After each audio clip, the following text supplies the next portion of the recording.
नमस्कार दोस्तों, कैसे हैं आप सब। दोस्तों, आज हम इस वीडियो में बात करेंगे भगवान विष्णु के आखिरी अवतार के बारे में।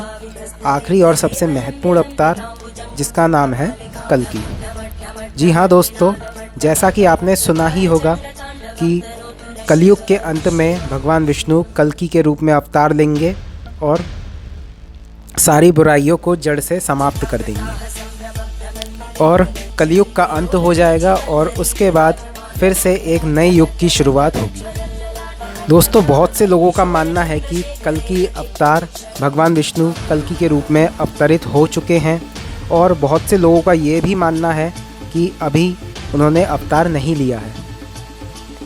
तो दोस्तों, आज हम इस वीडियो में इसी सच्चाई के ऊपर से पर्दा उठाने वाले हैं और जानने वाले हैं कि क्या भगवान विष्णु ने कल्कि के रूप में अवतार ले लिया है या अभी लेने वाले हैं, और हमें कैसे पता चलेगा कि वही कल्कि अवतार हैं और हम उनको देख के कैसे पहचानेंगे। तो इसलिए दोस्तों, वीडियो के अंत तक ज़रूर बने रहें। वीडियो आपके लिए बहुत ही महत्वपूर्ण होने वाली है, बहुत ही ज़्यादा इंटरेस्टिंग होने वाली है, क्योंकि आज हम इस वीडियो में कल्कि अवतार के संबंध में सारी बातें जानने वाले हैं कि क्या वो धरती पे मौजूद हैं, क्या उन्होंने अवतार ले लिया है या फिर अभी उनका अवतार लेना बाकी है। तो दोस्तों, वीडियो के अंत तक ज़रूर बने रहें। तो चलिए जान लेते हैं। सबसे पहले हम बात कर लेते हैं, हिंदू धर्म में भगवान विष्णु के 10वें और अंतिम अवतार को कल्कि माना जाता है। कल्कि अवतार कलयुग के अंत में और सतयुग के आरंभ में, यानी दोनों युगों के संधि काल में होगा। कल्कि अवतार के बारे में कुछ मान्यताएं ये हैं कि कल्कि अवतार को लेकर पुराणों में भविष्यवाणी की गई है कि कलयुग में पाप की सीमा पार होने पर दुष्टों का संहार करने के लिए कल्कि अवतार प्रकट होगा। कल्कि अवतार को 64 कलाओं में माहिर माना जाता है। कल्कि अवतार के 2 विवाह होंगे। पहली पत्नी लक्ष्मी के रूप में पद्मा होंगी और दूसरी पत्नी माता वैष्णो देवी का शक्ति रूप रमा होगी। कल्कि अवतार के 4 पुत्र होंगे जिनके नाम जय, विजय, मेघवाल और बलाहक होंगे। कल्कि अवतार का वाहन एक सफ़ेद रंग का घोड़ा होगा जिसका नाम देवदत्त होगा।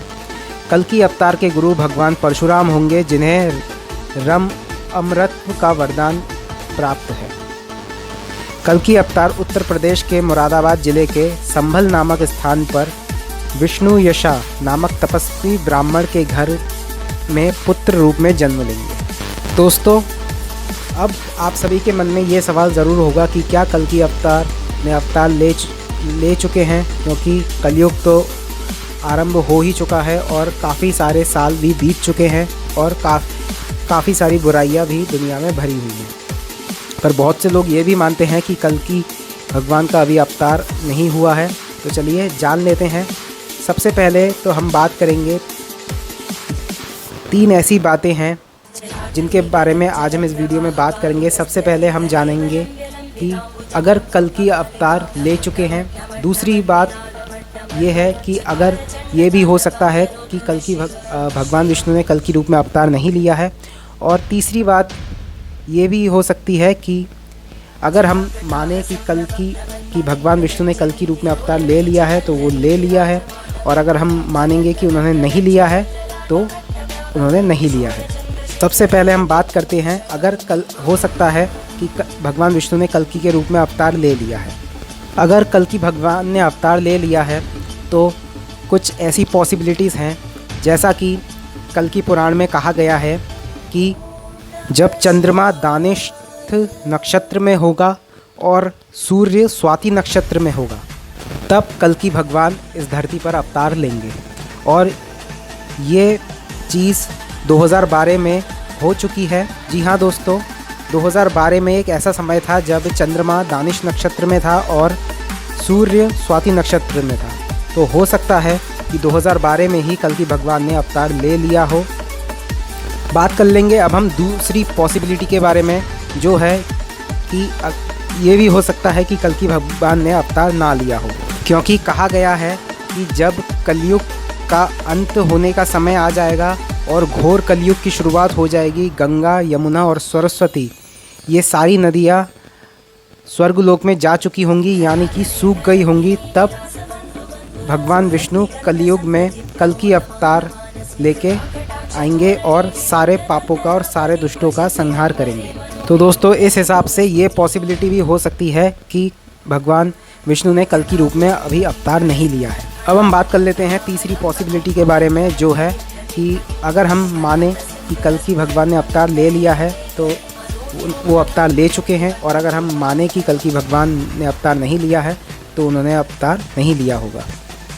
क्योंकि दोस्तों जैसा कि वेदों में कहा गया है कि भगवान तो हर जगह हैं।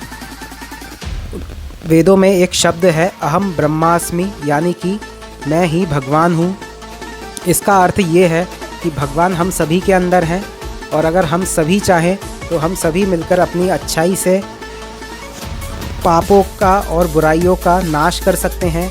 तो हमें कल्कि भगवान के अवतरित लेने का इंतज़ार नहीं करना चाहिए, और हमें खुद ही सभी को मिलकर अपनी अच्छाई से सारे पापों का नाश करना चाहिए। और अगर हम ये मान के बैठे रहें कि कल्कि भगवान आएंगे और सारे पापों का और दुष्टों का संहार करेंगे, तो ऐसे तो हम कभी भी कुछ नहीं कर पाएंगे। क्योंकि जैसा कि भगवान ने वेदों में और शास्त्रों में कहा है, भगवान श्री कृष्ण ने भी कहा है कि अगर जब कोई इंसान खुद की मदद करता है तभी भगवान उसकी मदद करता है। इसलिए दोस्तों ये पॉसिबिलिटी भी है कि अगर हम चाहें तो हम खुद पापों का और दुष्टों का नाश करके सारी बुराइयों को ख़त्म करके एक नए युग का आरंभ कर सकते हैं। इससे भगवान विष्णु को कल्कि रूप में अवतार लेना नहीं पड़ेगा, और या फिर हमें उनका इंतज़ार नहीं करना होगा। तो दोस्तों मैं आशा करता हूँ कि आपको सारी चीज़ें अच्छे से समझ में आ गई होंगी कि कल्कि भगवान ने अवतार लिया है या नहीं लिया है, और अगर ले लिया है तो कहाँ लिया है। तो मैं आशा करता हूँ कि इन सभी सवालों का आपको सही प्रकार से जवाब मिल गया होगा। और अगर आपको इसके संबंध में कोई भी प्रश्न है, कोई भी क्वेश्चन आपको पूछना है, तो आप कमेंट में पूछ सकते हैं। मैं आपके हर प्रश्न का उत्तर दूंगा। तो तब तक के लिए अब हम मिलेंगे अगली वीडियो में। तब तक के लिए धन्यवाद।